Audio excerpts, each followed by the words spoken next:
नमस्कार, जय हिंद। मैं हूं रौनक और आप देख रहे हैं जी हाँ, साल 2022 का पहला हफ्ता हो गया है खत्म। जी हाँ, कोविड भाई साहब ने साल के शुरू में ही ऐसा डराया है कि लोग ये कह रहे हैं कि भाई हमारा 2019 हमको वापस कर दो। लेकिन मैं बउआ बोल रहा हूँ, जमीन में डाली हुई खाद और पीछे से निकली हुई पाद कभी वापस नहीं आ सकते। यही होता है जब यूनिटी की कमी होती है। जब मोदी जी ने कहा था कि थाली पीटो तो सबको पीटनी चाहिए थी। कुछ लोग तो उस दिन छाती पीट रहे थे। अब कोरोना भागा नहीं लेकिन घायल हो गया, और घायल नागिन कितनी खतरनाक होती है ये मालूम है ना? नहीं।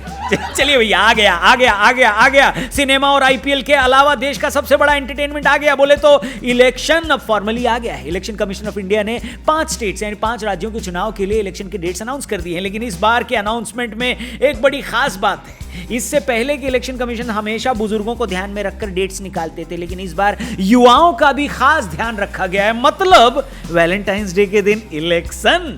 क्या बढ़िया था गुरु। इस साल वैलेंटाइंस डे पर घर से निकलने पर ना तो घर वाले रोक सकते हैं, ना तो कोविड ऑफेंडर्स को पकड़ने वाली पुलिस, और ना ही कपल्स पर डंडे बजाने वाली मॉरल पुलिस। इस बार तो यूपी के लौंडे भी खुश हैं, क्योंकि रोमियो स्क्वाड वाले भी ईवीएम लाने ले जाने में बिजी रहेंगे। तो इसका मतलब यह है कि इस बार इलेक्शन के डेट पर सच्ची मुच्ची वाला डेट भी हो सकता है, लेकिन डेट बाद में, वोट पहले। इलेक्शन के शेड्यूल के हिसाब से होली से ठीक पहले नई सरकार बन जाएगी। होली कब है? कब है होली? कब?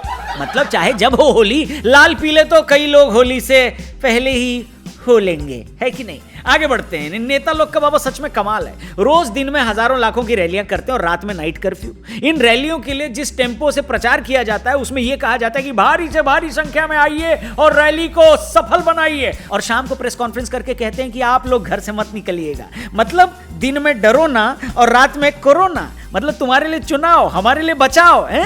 साडा कुत्ता टॉमी, साडा कुत्ता कुत्ता। उधर चुनाव की एक सभा को एड्रेस करने जब मोदी जी पंजाब पहुंचे तो काफी समय तक एक ही फ्लाईओवर पर फंसे रहे। उसके बाद बिना रैली किए वो वापस लौट गए। बाद में उनका एक बयान भी सामने आया कि मुख्यमंत्री साहब से कहना कि मैं जिंदा लौट आया। उनके इस बयान के बाद चन्नी साहब अलग अलग बयान दे रहे थे। इनफैक्ट वो समझ ही नहीं पा रहे थे कि क्या बयान देना है, क्योंकि जवाब क्या दें, किससे पूछा जाए। राहुल जी तो देश में नहीं है, सोनिया जी रिदम में नहीं है, सिद्धू जी फॉर्म में नहीं है। मतलब फॉर्म में हैं, लेकिन कब किसकी तरफ से बैटिंग करने लगेंगे इसका कोई भरोसा नहीं है। कांग्रेस का कहना है कि जहां प्रधानमंत्री जी की रैली थी वहां कुर्सियां खाली थी, इसलिए मोदी जी रास्ते से ही लौट गए। हालांकि राहुल गांधी जी को एक बात समझ में नहीं आई कि जब कुर्सियां मैदान में खाली थी तो मोदी जी कुर्सी पे क्यों नहीं बैठे, गाड़ी में क्यों बैठे रहे? जोर जोर से बोल के लोगों को स्कीमें बता दे। उधर बीजेपी का कहना है कि प्रधानमंत्री जी की सुरक्षा का सवाल था, उनकी सुरक्षा में सेंध बिल्कुल बर्दाश्त नहीं की जानी चाहिए। जो भी इसके लिए जिम्मेदार है उसको जवाब देना चाहिए। कुछ ओवर एक्साइटेड नेताओं ने तो इस सिक्योरिटी लैब्स पर गृह मंत्री के इस्तीफे का नारा भी लगा दिया। उन्हें तो डांट कर याद दिलवाना पड़ा कि गृह मंत्री अपने ही हैं। हेलो, सफेद कपड़ा। चलिए बढ़ते हैं बिहार की तरफ। बिहार के 84 साल के ब्रह्मदेव दद्दू कोविड से इतना घबरा गए कि उन्होंने कोविड वैक्सीन के 11 डोज ले लिए। बताओ, यहां लोग ऐसे ऐसे कांड कर रहे हैं और हेल्थ मिनिस्टर मनसुख भाई हिसाब मिलाते मिलाते परेशान हो गए कि मोटा भाई डेटा मैच नहीं खातो।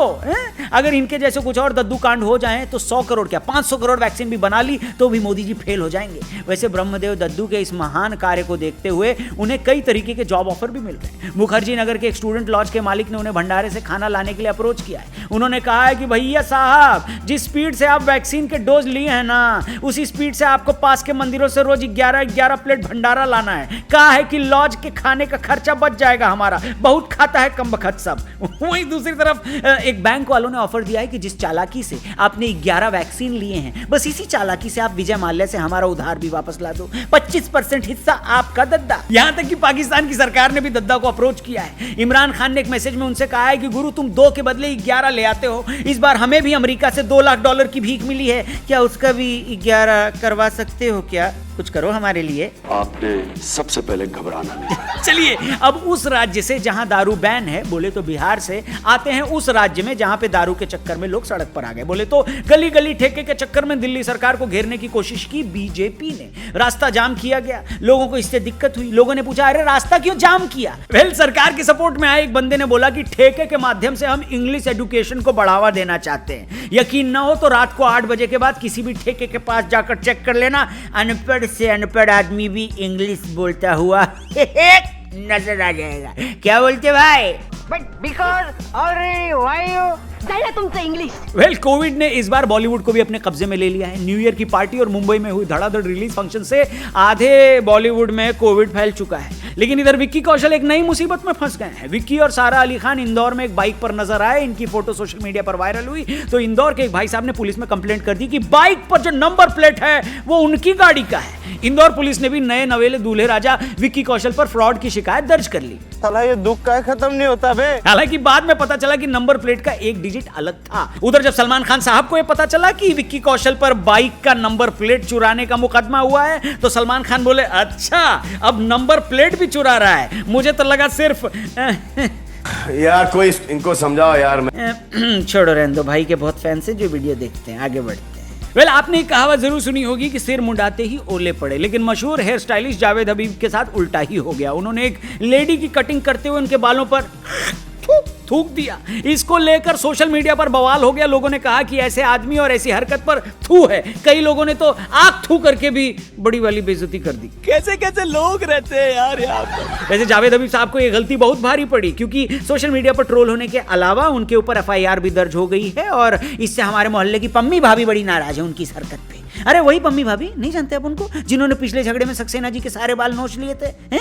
हाँ सही सुना, बाल। जरा बच के जावेद साहब, अगर उनकी नजर आप पे पड़ गई तो ना तो हेयर बचेंगे ना स्टाइल। क्या समझे? आगे बढ़ते हैं। वेल राहुल गांधी जी तो अब तक इटली से वापस नहीं आए हैं, लेकिन पिछले दिनों खबर आई कि इटली से एक चार्टर्ड फ्लाइट जब भारत पहुंची तो उनमें 125 पैसेंजर्स कोविड पॉजिटिव पाए गए। बाप रे बाप। लेकिन जितने लोग कोविड पॉजिटिव पाए गए थे ना उनमें से 13 लोग क्वारंटीन से मिस्टर इंडिया हो गए, बोले तो गायब। इस पर बड़ा हल्ला हुआ कि उन्हें ढूंढना, उन जो गायब हुए लोग ना 13 लोग, उनको ढूंढना पंजाब के कांग्रेस गवर्नमेंट की जिम्मेदारी है। और कांग्रेस का इस पे कहना है कि 11 राज्यों से हमारी सरकारें गायब हो गई, दिल्ली से हमारे सारे विधायक गायब हो गए, समय पर राहुल जी देश से गायब हो गए, हम उनको तो ढूंढ नहीं पा रहे हैं, इनको कहां से ढूंढेंगे बे? बात करते हो। अब मौत जिंदगी का हम ऊपर वाले का हवाले कर दिया। वेल नकली प्रोडक्ट बनाने के बेताज बादशाह चीन को पिछले दिनों इसी आदत की वजह से मुंह की खानी पड़ी।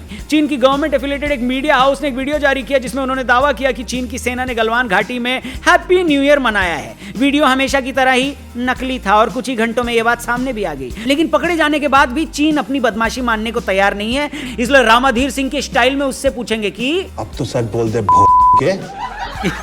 चीन वालों कुछ सीखो गैंग्स ऑफ वासेपुर से, सीखो कि परफेक्ट फिल्म कैसे बनाई जाती है। हाँ, और अगली बार जब ऐसी फिल्म बनानी हो तो स्क्रिप्ट राइटर, डायरेक्टर और DOP ये वाला भी रख सकते हो, लेकिन लोकेशन मैनेजर जरूर बदल लेना, वरना फिर से तुम्हारी पप्पी शेम शेम हो जाएगी। और हाँ, एक्टर्स भी नए ले लेना। हम पहचान गए थे कि चाइनीज एक्टर वू जुंग और उनकी एक्टर पत्नी शाई नैन इस वीडियो में सैनिक के गेटअप में मौजूद हैं। और तुम क्या सोच रहे थे, सारे एक जैसे दिखते हो तो हम पहचान नहीं पाएंगे? क्या बात करते हो? हमें यह बात तभी पता चल गई जब हमारे यहाँ के बॉलीवुड के एक डायरेक्टर साहब स्टोरी चुराने के लिए एक चाइनीज फिल्म देख रहे थे और इन दोनों को पहचान लिए। मतलब गुरु से होशियारी है ना, ना बेटा ना। तो भाई ये था इस हफ्ते का पूरा हाल चाल और बवाल। लेकिन चलते चलते आपको कुछ पंक्तियों के साथ भी छोड़े जाता हूँ। ये लाइनें अगर आपको अच्छी लगे तो इसका स्क्रीनशॉट लेके पटक देना, इंस्टा पे हमको टैग जरूर करना। तो शुरू किया है कि तुम हरिश्चंद्र की सच्चाई और मैं चाइना वाला झूठ प्रिय, तुम हरिश्चंद्र की सच्चाई मैं चाइना वाला झूठ प्रिय, तुम हो गलवान की घाटी सी और मैं नकली वाला शूट प्रिय। अरे तुम क्वारंटीन सी घर में हो, मैं वायरस जैसा भटका हूं, तुम रैली की तैयारी हो और मैं फ्लाईओवर पे अटका हूं। अरे तुम एंकर जैसी कॉन्फिडेंट, मैं खबरों साथ सेंसिटिव हूं, तुम थर्ड डोज की ताकत हो और मैं कोविड सब पॉजिटिव हूं। प्लीज अपने आप को कोरोना से जरूर बचाना। आगे बढ़ते हैं कि मैं इंतजार में बैठा हूं, सलमान खान की हल्दी हूं। क्या बात है, मैं इंतजार में बैठा हूं, सलमान खान की हल्दी हूं, तुम टेस्ट मैच सी शांत शांत, मैं T20 की जल्दी हूं। और आखिरी दो लाइनें कि दिल्ली के ठेकों सी करना, तुम कदम कदम पर भेंट प्रिय। ध्यान से सुनिएगा, दिल्ली के ठेकों सी करना तुम कदम कदम पर भेंट प्रिय, बस तुम सत्ता सी प्यारी हो, बाकी सब मटिया मेट प्रिय। थैंक यू वेरी मच इस वीडियो को देखने के लिए। कविता, ये वीडियो अगर पसंद आई हो तो इसे दबा के शेयर करना। मेरे को मालूम है अगर आप फेसबुक पे देख रहे हो तो पेज को लाइक करोगे, इंस्टाग्राम पे भी राम राम बोलोगे, और हाँ, हमारे चैनल को भी, यूट्यूब चैनल को भी सब्सक्राइब करना। 3 मिलियन होने ही वाले हैं, आपके आशीर्वाद की, प्यार की बहुत जरूरत है। लेकिन चलते चलते सिर्फ एक और बात कहना चाहूंगा कि जिंदगी जो भी चखाए उस स्वाद को चख। जी हाँ, जिंदगी जो भी चखाए उस स्वाद को चख। आगे जैकी पाजी अपना मेरुदंड सीधा रख। Thank you for watching, bye bye, take care, जय हिंद।